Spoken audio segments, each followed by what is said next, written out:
Hello there and welcome back to EUCL. We are in the lower bracket, round 2, 1 series down, 1 to go. You can see it on your screen. We're going to tuck into that in just a matter of moments. I am Ian Chambers, joined on the desk now after hopping across from the casting desk over to here on the analyst desk. It is Anthox and Anne. Guys, welcome back. I'm a bit sad. Yeah? Yeah. I brought you another treat, but I forgot it in the locker A room. Dutch treat. It's becoming tradition. Yeah, of course. That's how we start off on the desk, right? But we'll do it after the break that we're going to later, and then I'll give you. Okay, I'm looking forward to that. And you've still got your voice after a tasty series there. Hellraisers progress to our lower bracket final. They'll face the winner of your second match that is coming up very soon, which of course we're about to preview. But what's your immediate reaction to Hellraisers making it through? It was so good to watch. I love watching that game and casting it. I think most people expected Ascent to come out there victorious. You saw the social vote leading towards Hellraisers, but then people got a little bit insecure, maybe not really sure if Hellraisers was going to win it, but they did it eventually, and I think it was really good to see that. Do you think that because Hellraisers had quite a lot of hype coming into the playoffs, and then they're maybe not performing as well as people might have thought, that maybe some of us underestimated them coming into this one? I mean, we did. But apparently you knew. I mean, we can have a look at we can take a look at the prediction graphic if you really want to go there. Our wonderful production team have just pulled this up. I mean, look at this. Red Like, our amazing observer, and myself both went for Hellraisers. I mean, there's not much in that. I don't know what I can say about that, but there you go. Accuracy still says 100%. They haven't updated it yet, so I'm still in the lead. I'm still in the lead. I'm holding on. Yeah, well, do you think that you underestimated Hellraisers? Yeah, potentially. Yeah. I mean, looking at everyone really expected Ascend to win. I saw a lot of people on Twitter as well looking forward to Ascend winning that one, but I think most of us underestimated them, and I'm really looking forward to see what they can do against the winner from the upcoming match. Yeah. Any last words about Ascend dropping out? It's definitely a shame, but maybe it's good as well because there's already so many French teams in the EUL Challenger League. So, you know, give a little bit of space to the Russians. I shouldn't say it too loud because we are in France, Paris, after all. But, you know, yeah, a little bit of space for those Russian teams is also welcome. All right, let's move on now to our second match of the evening. It is, of course, Totem versus VIPERIO 86. Anthox, let's talk about Totem first to kick things off here. They really started to win over fans, I think, with their journey so far, especially from when they defeated Makers in the very beginning. Definitely. And, I mean, they won my heart. I mean, nobody expected that win against Makers. And they won over my heart. And we saw them together in boot camp. We saw how they were as a team. Unfortunately, though, they are no longer at boot camp. So we're about to see whether that's going to affect them. You're right, because last time we did see them, they were all together in one room, celebrating, fist bumping, high fiving, lots of amazing reactions and passion and energy. As you can see here, like this was a real highlight for me when we saw them in action on our last play day, going wild for it. But you're right. Could that be a little bit of a detriment? Because that must have really helped them out when they were all together, Anne. Yeah, definitely. I mean, looking at the statistics, all these set teams don't really tend to win their attacks. Totem's attacks so far, they are really good. They've won 4 attacking rounds on Oregon. They once managed to win 4 attacking rounds on Cafe. So that really seemed to be solid for them. And maybe them not being on bootcamp anymore kind of breaks a little bit of that synergy into the team. How much are you concerned that they struggled to get the job done against Eminem? Struggled. Well, they were really close to pulling that game out. They eventually had a 6-3 lead on Chalet, but their attacks there just didn't really go in their way, and that's how they eventually lost that map. They were on a map point for really long. Yep. They actually played kind of well against Eminem. It was a 4-7 map loss and an 8-7 map win. It really could have gone the other way, but they just weren't able to pull it out. So, Anne, what was it when it was against Eminem? What did the people expect? They expected Eminem to win, right? Yeah. And that's the thing. Reply Totem has always been in the underdog position here, Ian. And if we have a look at the statistics right now, they're actually in the top dog position. 68% of the people who have already casted their community vote think that this one will go to Reply Totem. Add to the fact that they're no longer in boot camp and they're now in the top dog position. Let's not forget that they're up against a very strong VIPERIO 86 team, very strong roster full of players that can step up. Let's take a look now at the map vetoes to find out what is going to unfold before our very eyes. Anne? Oh, we got Bank, and that being VIPERIO 86's pick. Well, they played on Bank quite a few times already, actually. I think they played against Helios on Bank in the group phase. That didn't really go their way. And then eventually it was their third or their cider map, which we didn't see eventually. So they might be hiding some things there still. Totem on Villa. I'm surprised. Yeah, you are? About the Bank pick. If you look at 100% win rate, Bank for Totem. And VIPERIO 86 takes it. Maybe VIPERIO 86 takes it because they've done their homework. And they've seen how Totem was able to win Bank twice in the past 3 months. And they've adapted to that. Because VIPERIO 86 is also a force to be reckoned with. Yeah. This conversation has whizzed by. As you can see, we've literally got 15 seconds to go before we get in. And I really wanted to touch on VIPERIO 86 in a little bit more depth. Just briefly, how much do we need to be keeping an eye out for Joe here? Yeah, Joe's been having a shaky performance so far. First game that we had really good. Second game, not so much. However, I do have faith that he's going to be stepping up. And if it's not Joe that's going to be stepping up, it'll probably be Erkeri. Solid performance so far. And especially in that last game, we did see Draw really step up. Monkey's clutches. I think there's just too much to talk about on this roster. That's what I was about to say. Can I just say, I did just get a Twitter DM from Monkey saying that if we progress here, he wants garlic bread. I've got to give him my PS5, apparently. Oh.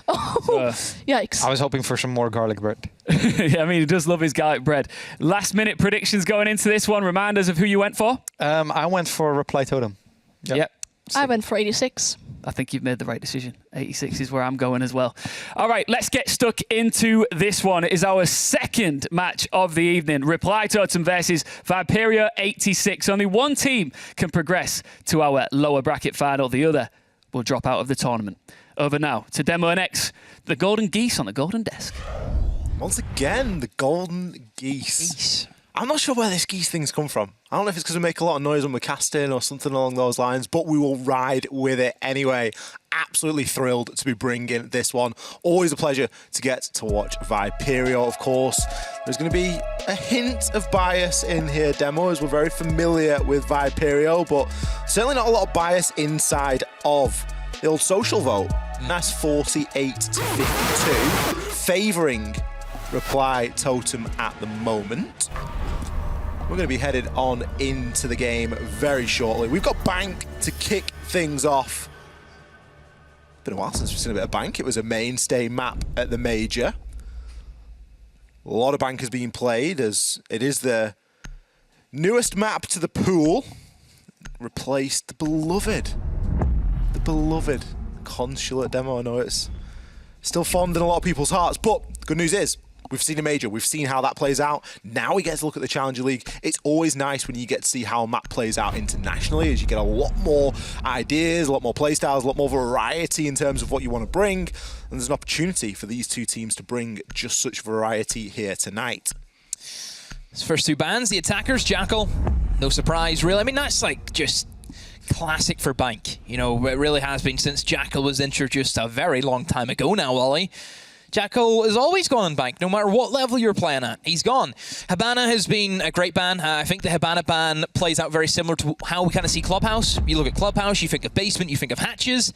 You think of Bank, you think of basement, you think of hatches. So that's why Hibana is going to be a great ban for that.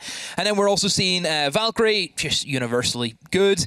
Until she gets her change, Ollie, of course, which is something that is going to be very interesting, as you can no longer throw Valkyrie cameras outside of the map.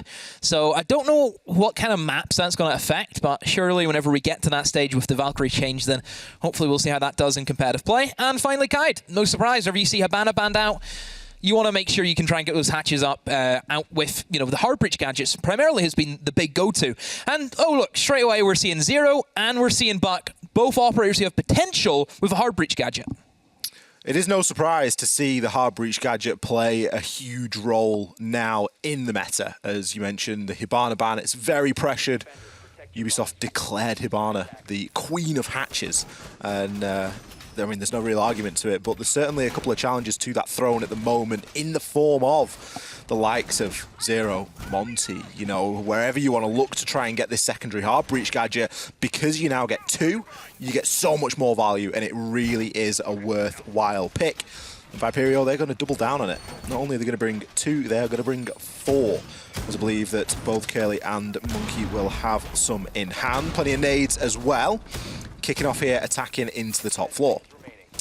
Good to see A6, all drones alive, which is something that we kind of looked at Hellraisers, and we've seen how good their drone usage was in terms of actually keeping them alive, but actually using them was a completely different story. Let's see if A6 can do better with the drone work. Nades, again, being brought into the lineup. Think Iana, it's been such a storm, hasn't it, in the past 6 months or so, Ollie? Those two operators just go hand in hand at the moment.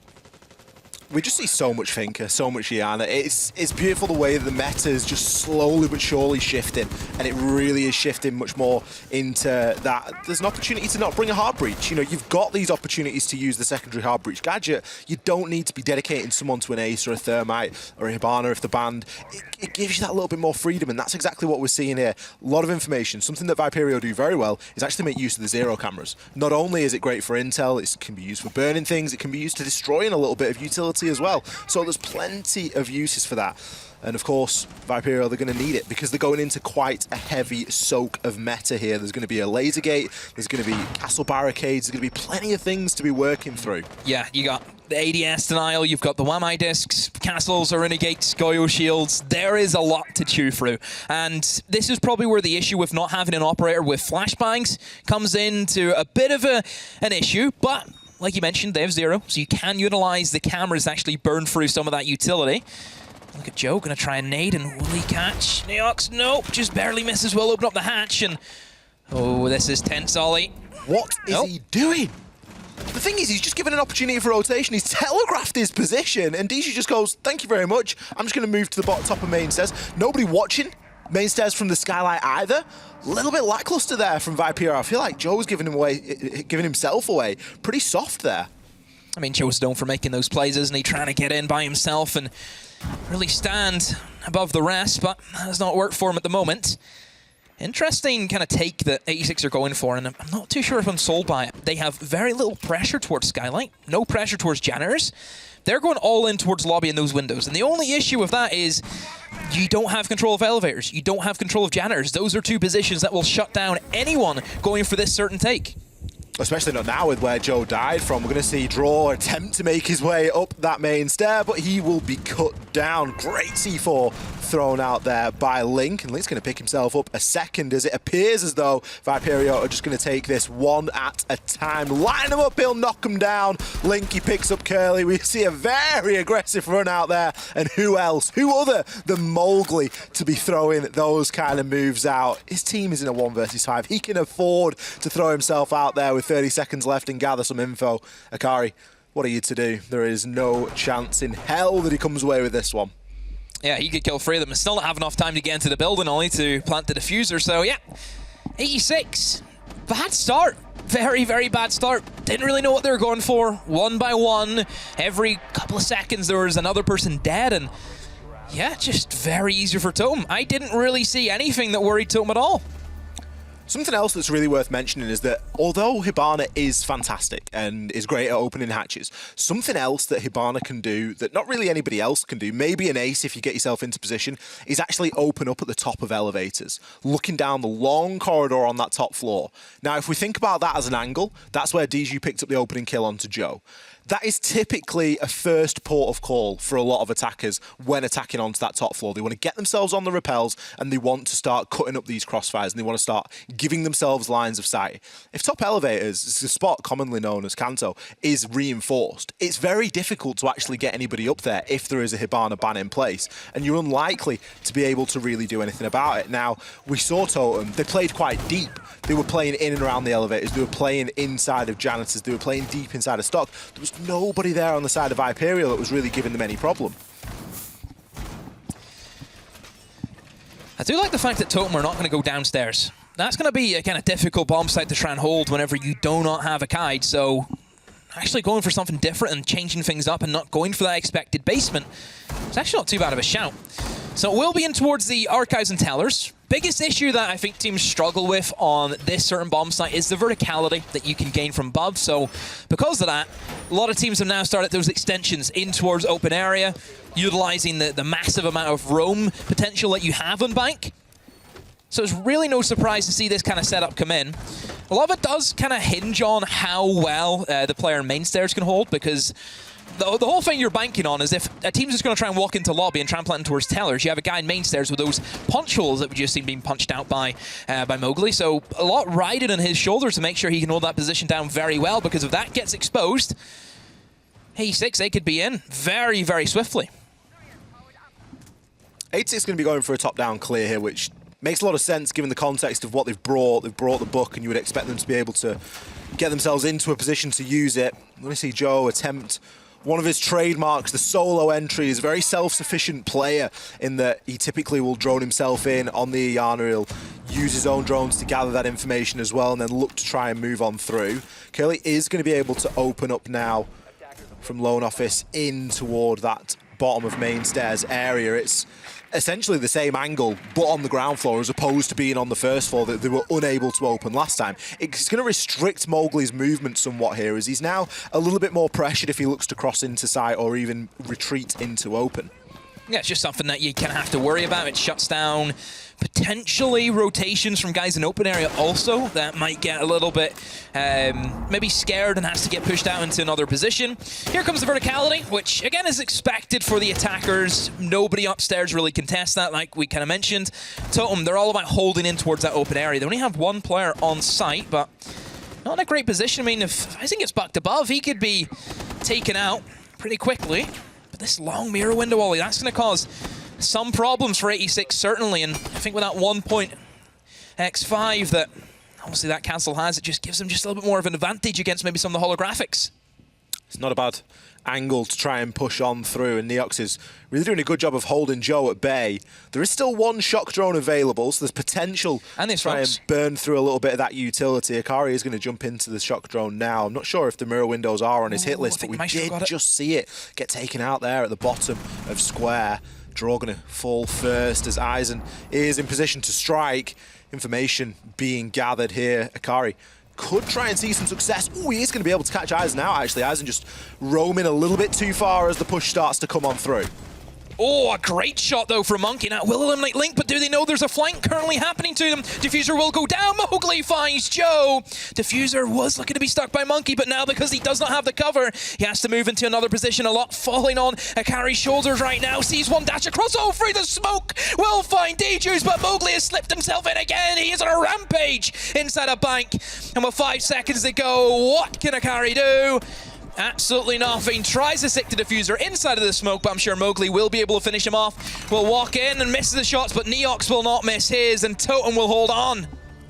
Like a good rugby tackle demo. One goes low, one goes high, and somebody is going to get the man, and that is exactly what we saw happen there. VIPERIO running out of time inside of round number 2. It wasn't a terrible take for them. They did a lot of the things that you're looking to do on an attack into that side, but unable to leave themselves enough time when it really came down to it. A lot of roaming potential from Totem. Think about Mowgli. 3 kills on the round, very easily could have been 4. He was a player that there was no chance in hell that VIPERIO was shutting down. There was nothing to stop him from moving. I'm thinking, where's the Nomad? I'm thinking if you're going to go for this sort of take and hold style of siege, especially on a map like Bank, you need to try and control those defenders somewhat. You need to restrict that movement a little bit. So Totem now, 2-0 up. Better attempt from 86, but again, that flank coming in from Mowgli, really, that should be shut down, shouldn't it, right from the get-go, but just didn't happen for them. But you could see the setup, though, from Totem. It put 86 under pressure. There weren't many safe positions that Monkey could try and get that diffuser down in, so that was the real issue that I think they struggled with. So Totem, again, not looking to go for that basement, which I don't blame them. I don't blame them for going for that basement. Basement on paper is quite easy to attack. It is very simple. I think the attackers, you can just control the pace of the game very, very easily. So now they go for the open area hold. Very roam focused, isn't it, Ollie? You've got the Vigil coming in. You've got the Oryx now coming in also. What do they have in store for us? I mean, if there's one thing that we know about VIPERIO, it's that they're going to pick 5 operators and they're going to stick them throughout the course of the game. It's going to be very seldom that we actually see them flex off one of those 5 that they initially picked. I think that Akari has switched. He didn't start on the Twitch, but he has since played a lot of the Twitch. Joe going to find himself some early success here. He's going to be happy with that one. Neox really getting himself caught out. Could be some quite early pressure now being put onto the site, as we do have Curly making his way up main stairs as well. There's going to be some Barb that's potentially going to give him away, but with nobody at the top of the stairs, he's going to get away with that one for free. Just looking to hold on to the angle. This is what 86 need to do now. They've been able to find the opener. Mowgli, he gets chunked down as well, as he's going to be forced back. He could actually come to blows here with Curly if Curly's not careful, but it looks as though he's got the heads up. Yeah, it looks as if they have an idea what Totem are looking for in Mowgli. Oh, maybe it's a little bit too early to go for this aggression because he does not have a lot of HP. And, oh, Curly, can you win that engagement? Both of them will trade. Draw finds DJs. And, well, I mean, still good information, though. The fact that, I mean, Curly hasn't died and they know the one player's off-site. That just feeds out more information, of course. Essentially, there's 2 on site at this point, and it's no surprise to see the diffuser start to go down. Joe's picked his second up onto Link, and Eisen is being forced to make that rotation back down. Mowgli is still alive, but currently, or at least last seen, being held downstairs inside the basement. Joe going to be able to open up the castle barricade, finds one onto Mowgli. It will be a trade, as that's his 3rd on the round. Eisen, where does he go from here? Gets himself upstairs inside a janitor, looking to maybe use the hatch, find himself a cheap kill, but he's not likely going to get much further than that. It's going to be Draw to shut him down. He had the information. He knew that the Oryx had been roaming up on that top floor. A much more direct approach there from VIPERIO. They saw an opportunity. That opening pick demo, massive, massive. Yeah, it's what Joe excels in, isn't it? And we've seen him try that twice already, and finally, 3rd time's the charm, he finds that opening pick, and it just opened things up for his side. I mean, 86, not a lot of structure, realistically, from that attack. It was walking around, killing these roamers when they're in their ones, and I mean, I suppose on a bomb site like that, where it can be tricky to kind of formulate a plan and set up things, you know, efficiently, especially with the kind of lineup. You know, they're not bringing like an ace where they can have that hard breach out of range. You have to use the hard breach catch. You have to get yourself in a position to put it on the wall. It's not as easy as what people might think it is. So I suppose the best way they probably went for it was they looked at the lineup, they seen roamers, and they thought, let's just try and get the roamers. And from there, we have the man advantage. We storm onto the bomb site. Don't even need to open up anything. Just get the trades, and they did that. And you don't even need to get the kills. Mowgli was still alive when the plant was going down. You just need to know where he is and hold him from getting back in onto site. Something that VIPERIO did exceptionally well at inside of that round, but it hasn't been plain sailing, especially on this top floor. The amount of utility to wade on through. We commented on it last time. We're going to bring it up again. Every single operator here brings at least one piece of utility that you're going to have to try and wade through. You've got the castle barricades, 4 of them. You've got the ADSs, 3. You've got the magnets. You've got the Aruni gates. You've got the Goyo shield. You've got everything to try and work on. And previously, when we saw VIPERIO try and attempt this, we saw a very strange entrance from Joe. He tried the reverse nade onto the hatch inside of Elevator, and it really didn't ever get started for him. I would doubt to see that happen again. I would expect a little bit more of a direct approach, maybe into stock, because you can look to start trying to hold off it to how deep we wanted to see Reply Totem playing from last time. So, last time for the kind of upstairs, it was, I think, a lot of reliance on Joe finding an opening pick would have helped them a lot. Fortunately, Joe just couldn't get anything going for them.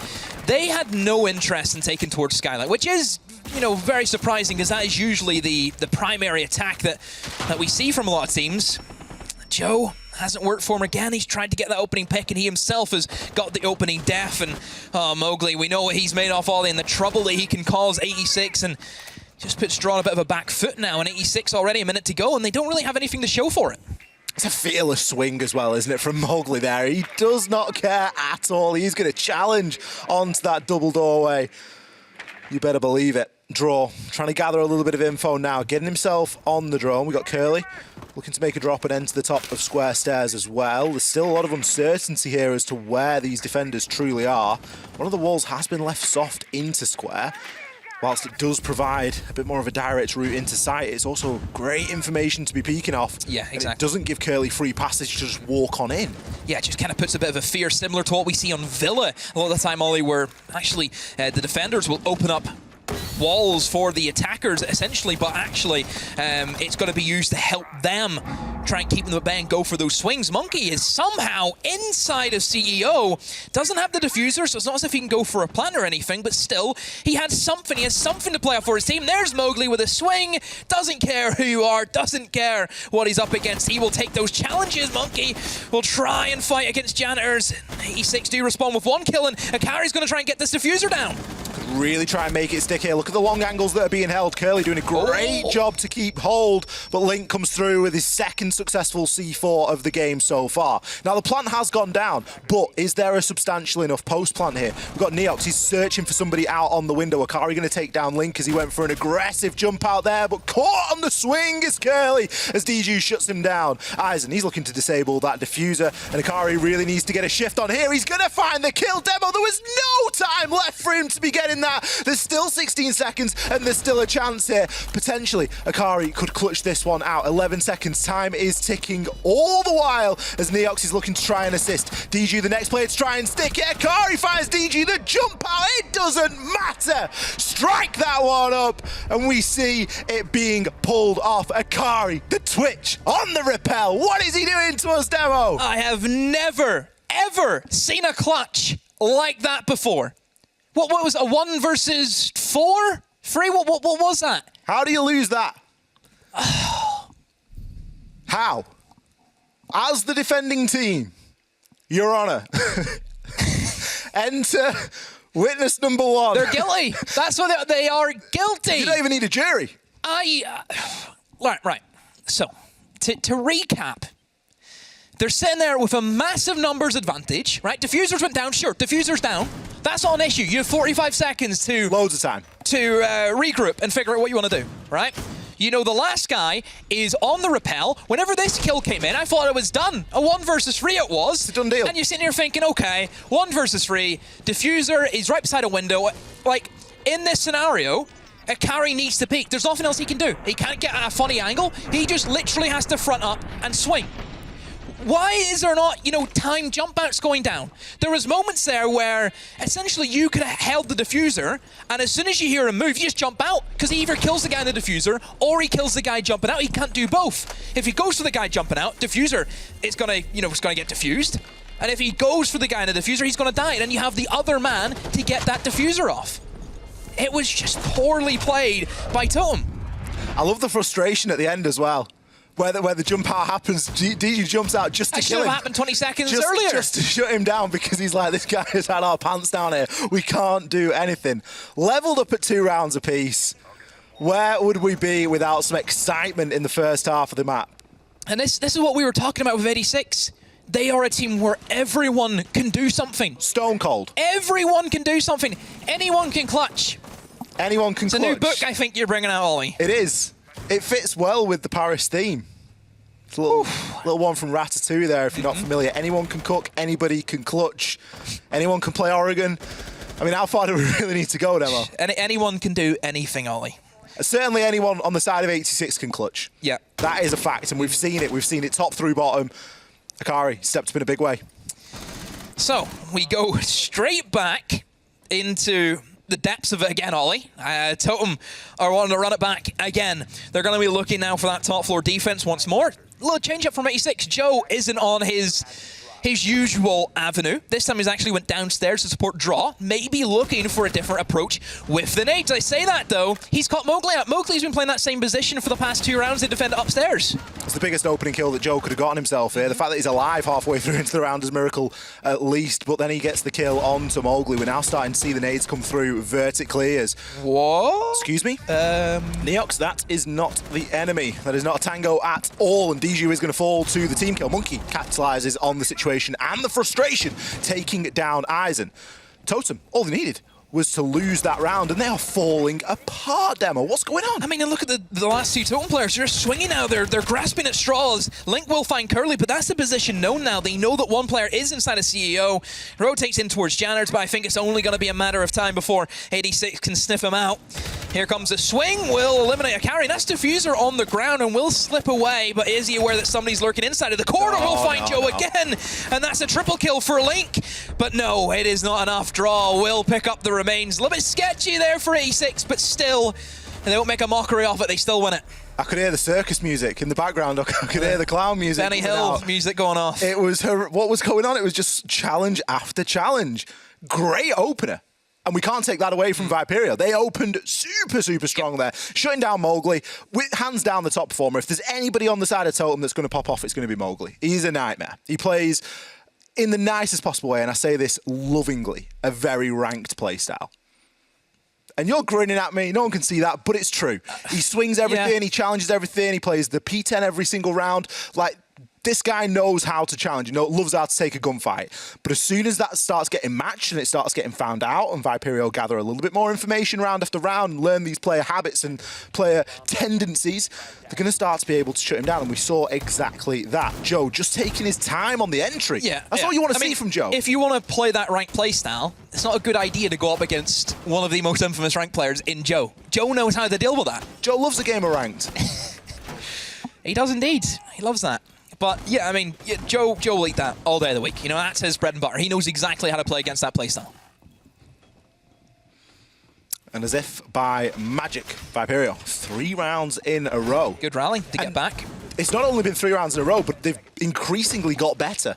The start of round number 5 was impeccable. It was very clean. Totem, they looked like they were chasing the tail at times. Obviously, there was a team kill that got thrown in there as well. But again, that speaks to the occasion that we're in demo. It's the lower bracket. These teams have only got these 3 maps that lie before us, potentially only 2 of them. So there's a lot of pressure. Every round it mounts.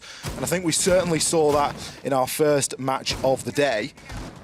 And I wouldn't be surprised to see that pressure rearing its ugly head and really affecting the players inside of this game as well. Final defense, Totem not opting for the basement. That is obviously going to be a good talking point. There's the fact that we're not seeing a team go for the favored bomb site on Bank. But instead, they're going to go for the Tellers and Archives. And this one was pretty close. I think it came down to just a simple flank hold, realistically, from 86. But still, I think Totem, they just caused a lot of issues with the certain setup that they're going for. The only thing that I fear is it looks to be an exact carbon copy. And if that's the exact same carbon copy, that's a strategy that will not catch 86 by surprise. 86 will know what issue they ran into, which was that mirror window. That'll be #1 priority. Let's get rid of that mirror window. And 86 have made a change. It's flown under the radar for the majority of the round so far. It's a green operator icon, one for another. It's gone from the 0 to the Capital. Still brings the secondary hard breach, but you get that little bit more utility. And the biggest thing that you get with that is you get the ranged smokes. That mirror window, only way you're getting rid of that is either you have to open a wall to shoot it, or you get the Twitch drone, which is very unlikely to see a Twitch drone maneuver past all of those defenders. But one other option you can do is simply fire a crossbow bolt. Those just go at quite a distance. So if you fire those smokes out, it's going to block the cover. Link, somehow, whenever everything's being opened up above him, will still manage to grab a kill onto Joe. He just walked up to Joe and took him out. I'm not quite sure how that happened there. I can imagine the wall isn't entirely open. Mowgli picks himself a freebie up onto draw, and it all starts to fall apart. He can drop and make a rotation for free, no danger of that. Gets himself out of dodge. We start to hear the smokes go off, and they are exactly as intended.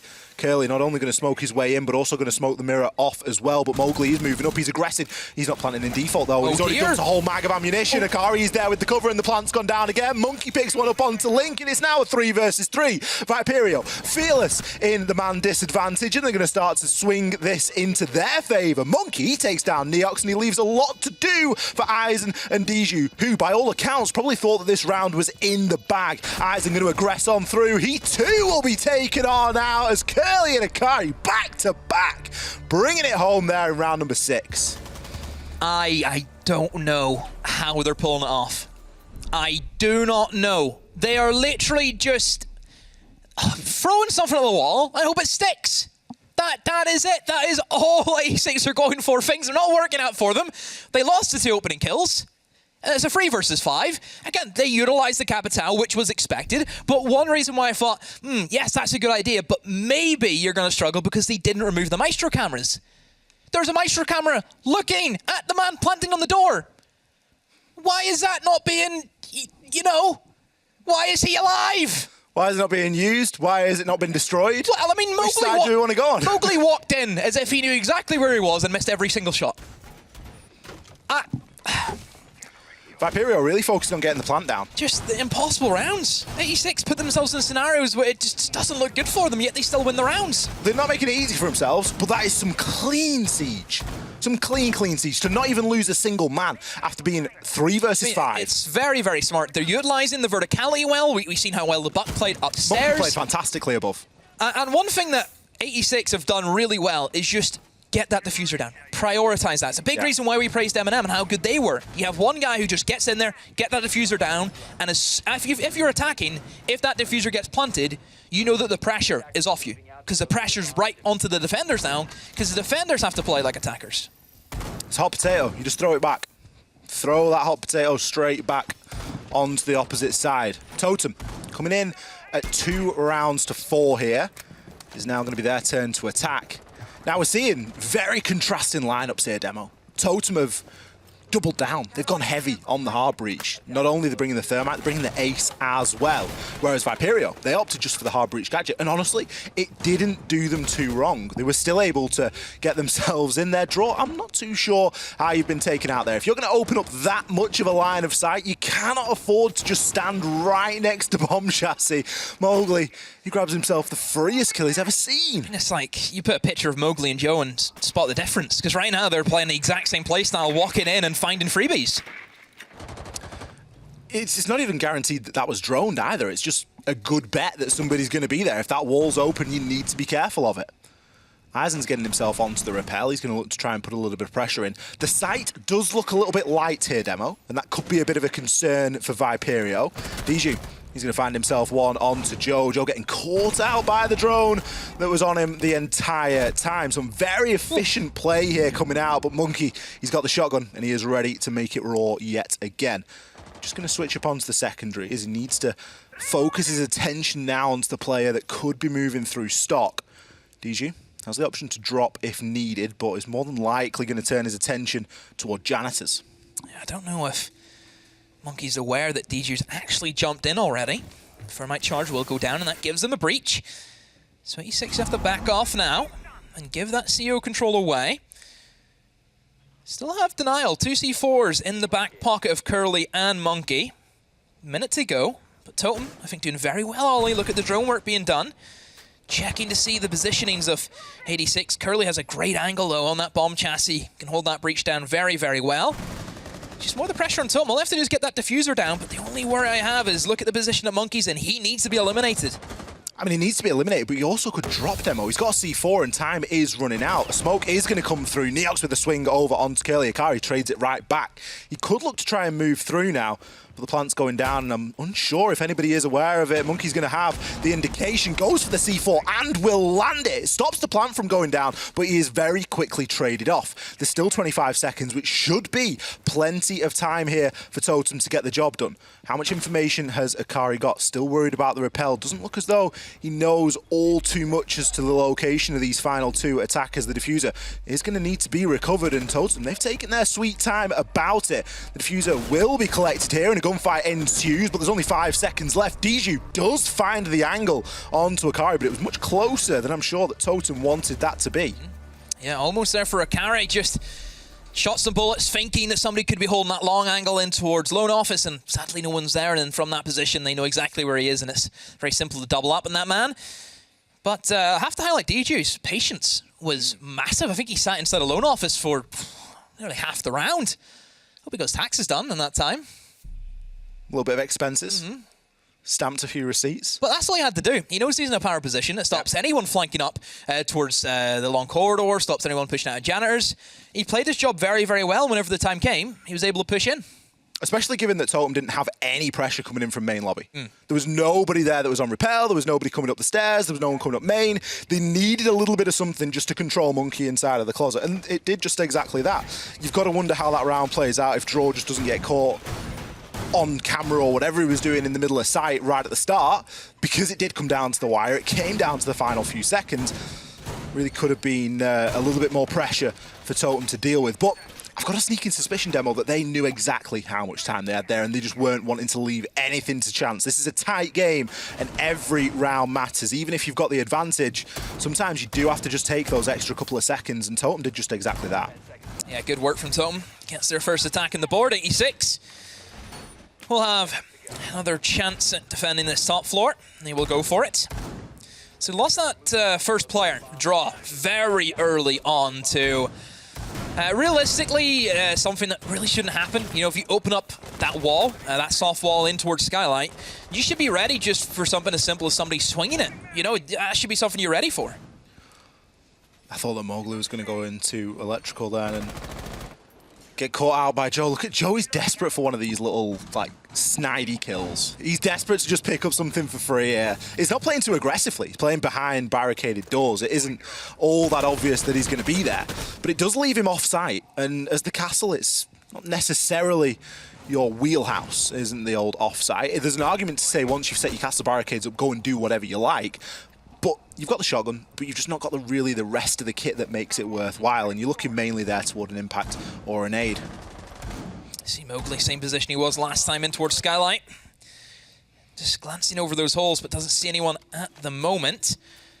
Obviously, these mirror windows going to cause them some issues, as we know. Ollie, very strong operator for this top floor. And realistically, with the lack of twitch potentially, could cause them issues. I mean, they do have an ace, but getting an ace charge realistically on some of these mirror windows can be quite difficult for them. So they will once again try and get that main wall open. But again, same plan for Totem. Nice and slow. Don't give anything away. And just focus on the objective. Certainly aren't going to be winning any medals for speed, but it really isn't about that. Waiting for the nade to come on through, and it sails on in as if on cue for Link to open up that wall. The breach going to be open yet again. Monkey's still going to be playing in the closet. Neox is literally just playing flank watch at the moment, which is a strange position to find yourself in as an ace. You've still got 3 Selmas there, and it doesn't look as though he's going to get into a position to use them, at least to assist this initial push in that Totem are looking to try and do.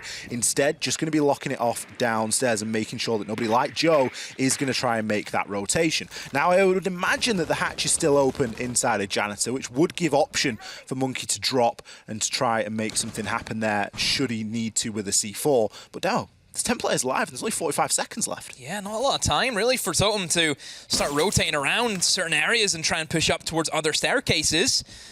You see 2 players lurking in towards that mid floor, and now DJs will try and walk up alongside Neox and see what they can find. Mowgli finds the first pick, Monkey goes down, but that mirror window inside of Janitors will halt him at the moment. DJs fights against that Jaeger inside of CEO, and Akari still fighting back.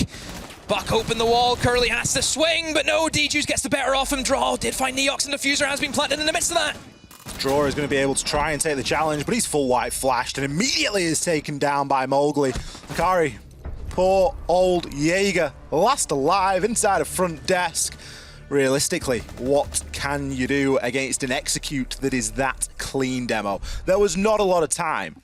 And that's not to say that Totem squandered their time inside of that round, but they used every second of it to set themselves up for what they wanted to do, and that was get the plant down. The first kill coming in onto Monkey, removing him out of Janitors, it's a huge move. Monkey's got the shotgun, he's playing that close range, he's got the C4, he's got the mirror window for information. You need to deal with that. And they did just exactly that. They even swept the first floor to ensure that there was going to be no nasty C4 lurking below, removing utility at the last second when they know that no one is now going to have time to jump onto it. How do you go up against that? That was a better execute, arguably, than what we saw VIPERIO pull off. It was certainly cleaner. Yeah, I mean, Totem just kind of collapsed on all different fronts, and 86 couldn't really stand against it. It has forced 86 now onto a different bomb site. The first time we're seeing basement here this evening. And that is quite surprising, because usually basement is the first pick bomb site, it's one we always get to see, but as of late, well, the team's not wanting to go downstairs. More the case of, I think, you can get kind of stuck. I think if you turtle on side basement, you're really relying on smoke and C4 gameplay, which isn't always the most reliable, and you're really relying on a heavy utility meta. 86 in this scenario, they're looking for a bit of an off-site hold, a very interesting one at that, Ollie. They'll be holding in towards open area as it seems. They have some protection, so if a rush does come in, they have mirror windows up, they have echo drones up as well, so they've kind of covered that front. But for the other 3, they have so much potential for the roam game. Essentially what they did, if you look at the open area right now, they've completely redecorated it. You have the castle barricades up there, you have also both hatches open. And the big thing about having both hatches open, Oh, it was only just the one. I thought it was the both. But having that hatch open, it means that nobody can actually walk in for a plant. Because as long as you have hatch control, you have control of the bomb site. So it forces the attackers actually into hunting this as if it's an open area. Totem are going to have to go for a full clear here. They're already getting control of this top floor. They've really not wasted all too much time at all, and it's led, as ever, by Mowgli. We do see Draw looking to maybe make a challenge there. It looks as though both players' spidey senses are tingling, but Mowgli is going to come out the better in that engagement. Joe gets sat down in the dirt as well as Neox predicted him. Must have been drone information on that or the punch hole was just a little bit too big. This roam is fallen apart inside of the first few seconds of the round, it seems. It's only now we get Monkey trying to trade one back. Now, it is a great pick. It's on to the ace. So, obviously restricts that ability to open anything up, but as you've already mentioned, Demo, some of these hatches are open or just soft. In fact, the two key hatches are open and the other one is just left unreinforced, so still not as big a pick as you might like. Mowgli finds himself two. How does he get away with that? He shuts Monkey and Curly down in one fell swoop. We hear a goo mine go off, but with 1 minute 20 to go, Akari, he's already had one clutch today. Can this be his second, Demo? It's going to be a tough one for him. 1 versus 4. Minute to go. Plenty of time for Totem to find out where he is or try and get that diffuser down. Akari will now take a strut upstairs and maybe look to push in towards open area. Is there a Claymore? Yes, there is, but he will creep up alongside it. But there must be some drone information. He finds one, but not the second. Totem must have been ready for him. And, well, nice attempt again from Akari, but just wasn't good enough that time. You've really got to bring into question the roam game there on that round. It's going to be no surprise to anybody that we are in a timeout now. VIPERIO calling it just before the end of that round. They knew that that things aren't really going their way. They've seen some success so far, and that much is clear. We've seen them attack exceptionally well, but we're not on the attack anymore. It's Totem's turn to attack, and they're attacking pretty good as well. VIPERIO, they're really struggling on these defenses. There's been a lot of question over the way that they're conducting themselves, certainly in the early part of the round. That roam there was arguably very unnecessary on that last site, and I don't know if we're going to see basement again purely because of that. Either that or they're going to play it very differently because they need to try and anchor into this. You can't go out there on the roam when there's someone like Mowgli. I mean, there is other options for them, other bomb sites out there, maybe not the basement like we've mentioned. It's not the greatest at the moment for the defense, and I think the meta is definitely shifting away from that. I mean, they could maybe try and attempt another top floor again, but even still, that hasn't been working well for them. You're kind of at this stage, and it's good to see the timeout comes out because this is a good time to figure out what you want to do. Because 86 at the moment, they don't look as if they know what they're doing. It's certainly better to call the timeout too early than too late. I think there's been a lot of question really in terms of when the timeouts are being called. I know it was a bit of a talking point at the major as well, is that teams will sometimes leave it until their opponent's on match point, and often you give that opportunity away to your opponent to figure out how they're going to get it over the line as well. Don't forget the timeout does work both ways. Reply are quite able to talk amongst themselves. But as we enter now into round number 10, we have seen the switch up. We have seen the old ankaroo onto that basement. It's a night and day composition to what we've seen previously. We've got the Maestro, we've got the Mute, we've got the Banshees, we've got the Mirror. Still no smoke. And that would be my biggest question mark, not a criticism, a question mark at this point. It becomes a criticism later, depending on the outcome of the round. But they're still lacking that substantial denial. Sure, you've got 2 C4s, but is that enough?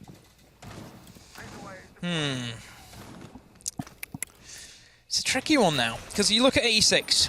Right, things haven't been going well for them. I think some players maybe haven't turned up at the moment. Looking at Curly, 2 and 7. Joe, 4 and 8. It's been a bit of a wild ride for them. So with this timeout, what I assume is they probably mentioned, okay, who's struggling where. You look at some of the role switches. I mean, Joe is on Maestro now that we're seeing. So already, we're seeing differences. We're seeing Monkey now on the Melusi. So they've had a chance to talk. They've changed up operators. They've changed up who's playing where. So maybe this could be what they need. I mean, Joe's back playing on Navi at this point, on the Maestro. It was something that he was known for over there during his time in EUL, but certainly that extension, the early roam game, the lurking role, it hasn't really been working too well for him. It's no real surprise to see that changed. The hatches are going to be reinforced this time, but with Cade not available, it doesn't make it too much of a problem to try and open those hatches up. And as we've already noted, Totem, they're not afraid of a hard breacher, so much so that they bring two. Link is going to try and open up this hatch now, as the C4 does get tossed out pretty early. Typical to play an Ella in this position, you can get away with playing the mute as well, but you don't have as much info really to be working with. Draw, what are you doing? Challenging vertically onto the hatch and just sits Mowgli and Link down. I mean, you've got to expect somebody behind server stack, demo. That's on page 1. I don't think he swung from server stack though. I think he didn't get swung onto. He swung them, which was the more crazy thing that Draw went for.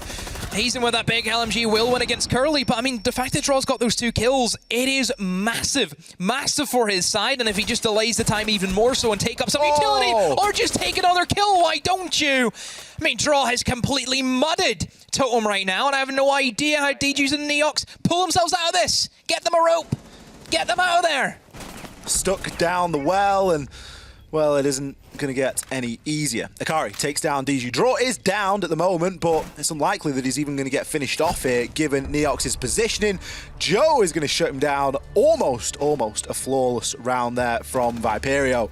As they bounce back, Draw, what a play. In behind the server stack, picks himself up 3 kills. The fact that he got 2 on the hatch was enough. The third one, the one that we got to see like in all of its glory, little bit of a wiggle peek, little bit of a shoulder peek, and then the El Clasico hits him with the crouch.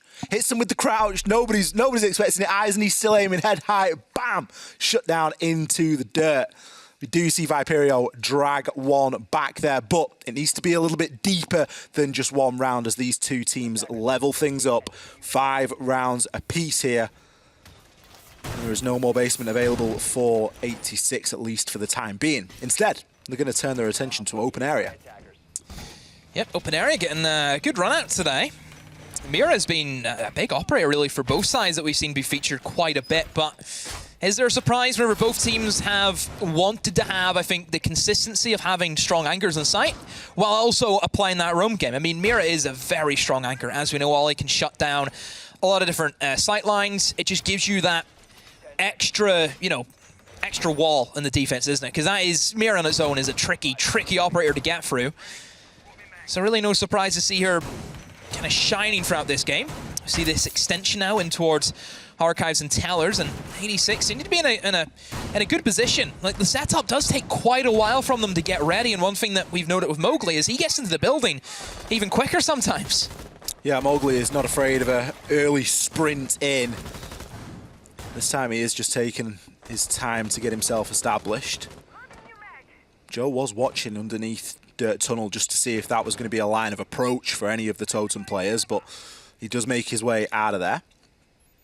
I don't worry at this point, but you have got to draw into question that VIPERIO win the round and everyone was playing something pretty much entirely different to what they've been playing up until this point, and already we're seeing players sort of start to move back slowly, but kills already starting to come through. Now, Monkey's taking down Mowgli. I'm not entirely sure how that has come about, but I can only imagine that Mowgli was trying to push on into the site, or at least at the window.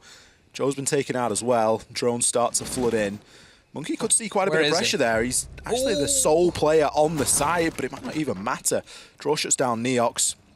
DG may have top floor control, but what's he going to be able to do with it? It's a difficult kill for Totem to swallow. The ace is gone, so that hard breach that you can throw at range, it's off the table. So Link has to put himself in a position to get these walls open. He has to go into Skylight, has to walk into that massive area with a lot of different angles that can kill you.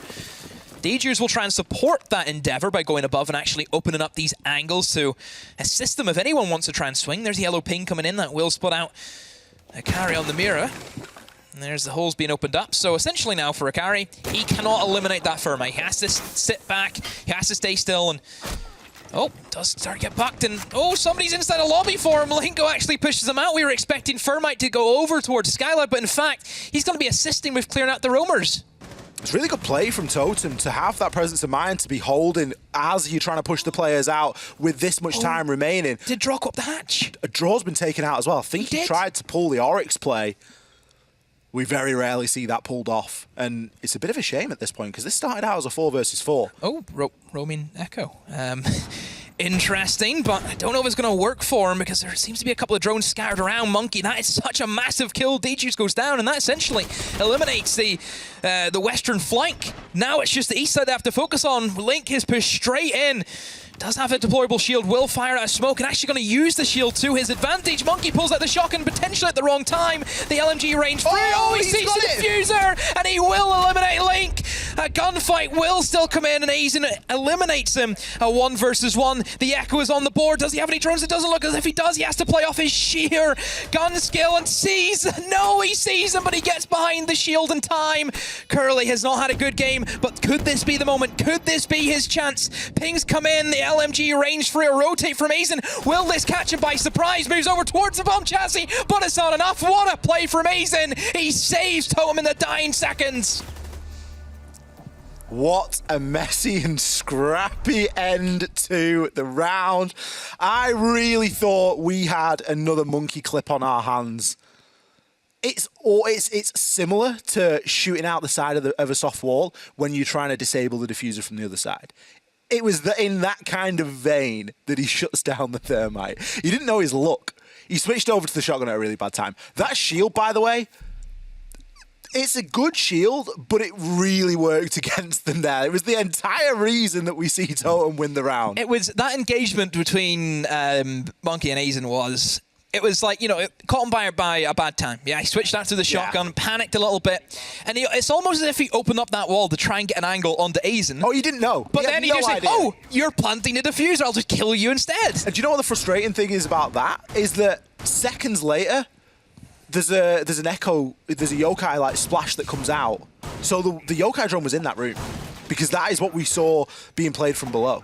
And it's like, how is the info not there? There was information from Totem as well. Props to them. They had a drone in sight and they had live ping information for that final kill.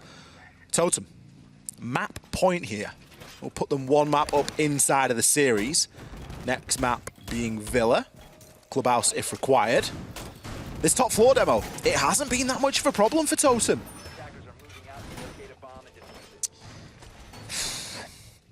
I mean, this is where it's quite scary, I think, if you're 86. Because, yes, the top floor, it has been a scary bomb site. It has not been the greatest for them. It's just, can they adapt? Can they change things up? Again, it looks as if they are going to do that. We're seeing some different operator choices. Mira isn't being brought for them. We're seeing, I think, the Melusi from Joe. That's been a new addition to the lineup. So there certainly is changes for 86, but they're on match point. They need this round to pull it into OT. But Totem, they've played so patient. They have played so slow, and it's worked really, really well for them. Mowgli will eliminate a Banshee, and straight away just look to walk in towards Janner. Is he aware? No, Monkey! What? Again, the wrong time for him. The drone was working ahead of Mowgli as well. He's fearless in these opening engagements. He's getting himself into Janitor inside of the first minute. He's got the kill, and nobody has traded him out. Like, excuse me, how does this happen? There's a great magnet there that's being placed. This is the wall that we were mentioning in round number 1 that's so crucial to get open. We are going to start to see it opened up. Now, Joe eventually taken out by the Claymore, excuse me. I can only imagine that I think he jumped out for that kill. I think the frustration really starting to show at the moment on the side of VIPERIO. But it's still a He's in sight. kill. Mowgli's in sight and he is running rampage. Found himself 2-3 on the round and Link is getting the plant down. Draw is left in the clutch. 1 versus 4 and he doesn't stand a chance. That was a Mowgli round through and through. And that is enough for Totem to take map number 1 inside of this best of 3. 7 rounds to 5. And boy, oh boy, I don't feel like the scoreline there does justice to the siege that we've seen. Totem have been squeaky clean. Scrappy, though. Very, very messy, I think, from either side. Mowgli, I don't know how he does it. He's done it again, Ollie, where he just slips in to a position and just opens up the bomb site for his side. And it's surprising that 86 have let something like that happen, because that was something that we highlighted that they needed to stop Helios from doing in their game. Why is that same consistency not there? You're going up against the same playstyle. Essentially, you're going up against a very similar play style in Helios as you are with Mowgli.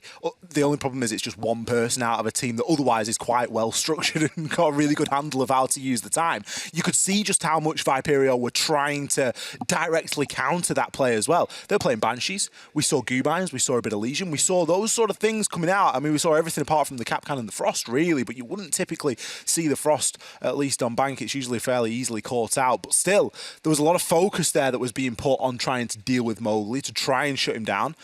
But if he's walking into Janitor in the first 50 seconds and killing Monkey, who, by all accounts, doesn't have to have a pop-off game tonight. He had a pop-off game last time, and he really stood out. But what can you do against that? What can you do against that sort of unrelenting aggression? I mean, I think if you look at Monkey, we can't blame him necessarily for that game. Yes, he got unlucky, especially in that last round, but there was other people that you can definitely point your fingers to on that team. I think some players from 86, very, very slow start, and they need to make sure they wake up and smell the coffee and get into that second map. Or as you like to say, smell the beans. That was a good one from earlier. We're going to cut to a very short break, and then we're going to be back with the desk to break that one down before jumping into map number 2. Don't go anywhere. We'll be right back.